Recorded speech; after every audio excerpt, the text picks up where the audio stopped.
Journaling was the single most important tool that helped me break free of my narcissistic and abusive relationship that lasted for 21 years.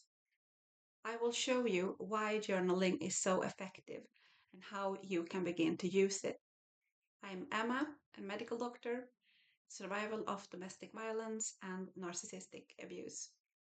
I have been journaling regularly since 2015. Oh, and these are just some of my journals. And journaling is not boring. It's your own book. You can pick out the design you like. Sometimes I do drawings in them. So this is 2021, New Year's. I had a vision still for a whole family. You see me drawing it there. And sometimes when I get some artwork from my kids, I will put it in here. So it's both, it's a way to remember the memories and the beautiful times. But if you are in an abusive relationship, it is also a way to document what happened and make you recognize the patterns, the manipulation, triangulation, the gaslighting, the lies. Looking back at what you have written years or months before gives you a whole different perspective. It's almost like reading of another person's life, and it gives you a wake up call if you are being treated badly. The researcher James Pennebaker has shown that journaling helps increase mental health and is also a good tool to help process trauma. Before we discuss it a bit more, I will start with reading to you excerpts from my journal that I have translated from my mother's tongue, Swedish, to English. So, the first journal excerpt, Sunday, 23rd of July, 2017. I never knew a day would come when I would feel so lonely. Since yesterday, I'm feeling so sad.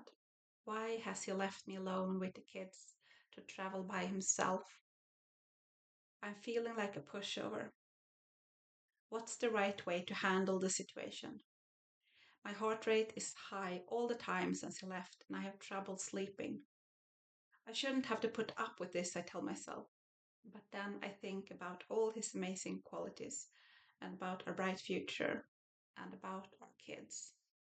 A little later the same year, Sunday, 5th of November 2017. Last year has really pushed me out of balance and shook my world. First, he disappeared 3 days in November, and then he spent the whole summer abroad. And when he came back, he searched online for STD testing. He denies everything, but I know what I know, and I don't trust him anymore. I'm struggling to forgive and look past for the sake of our kids and our long history. But I feel stupid and tricked. Yet at other times, I feel happy and taken care of. But in which of the two states am I in denial? Another journal, years has now passed. It is Sunday, the 29th of May, 2029. I'm all tensed in my stomach. I'm feeling an inner unease and anxiety. Yesterday afternoon, he texted me telling me to change the preschool schedule for the kids so that I can pick them up for because he says that he can't deal with his kids any longer after our son asked him if they will have their own rooms after we move. So that's why he's been acting like this the last 2 days. This night I woke up by him laying awake, muttering to himself. Then he rose and he hit the wall. In the kitchen, it sounded like, and the window in the living room. I got scared and I feel angry that he's abandoning his responsibilities and is pitying himself. What should I do? Is he depressed? Do I think things will improve? Yeah, yes, actually, I do believe that still. We used to like each other's company, didn't we? So As you can see from my journal entries, there are both, or there is future faking, there is emotional abuse where he is scaring me and hitting things and getting angry. And like I'm totally stuck in this abusive cycle and I don't realize it. I knew since 2017 that he probably had a personality disorder from the cluster B spectrum. But I did not realize that all of it was a manipulation. The nice times were also a manipulation. I thought that he was struggling with his own psychology, and what I was seeing was the outpouring of the things that he could not deal with inside of himself. Eventually, I did realize that I was totally being taken advantage of and manipulated. And when I had that suspicion, going back through my journals and reading and seeing the pattern and seeing how he would play nice before he wanted something, he would become angry after he had gotten that thing. It was a total eye opener. That's not the only advantage with journaling. Journaling is it's almost like your conscious mind meeting your subconscious. Firstly, when you sit down, you have a lot of thoughts circling in your mind. Our thoughts often runs in loops. It's the same pattern repeating itself. I'm so tired, I want to decrease my working hours. But then our finances won't be as good. Then I won't be able to buy those things for my kids. But doesn't their kids need their mom more than they need money? I'm so tired, I don't have time for them. I want to decrease my working hours. And then it just goes around in a loop.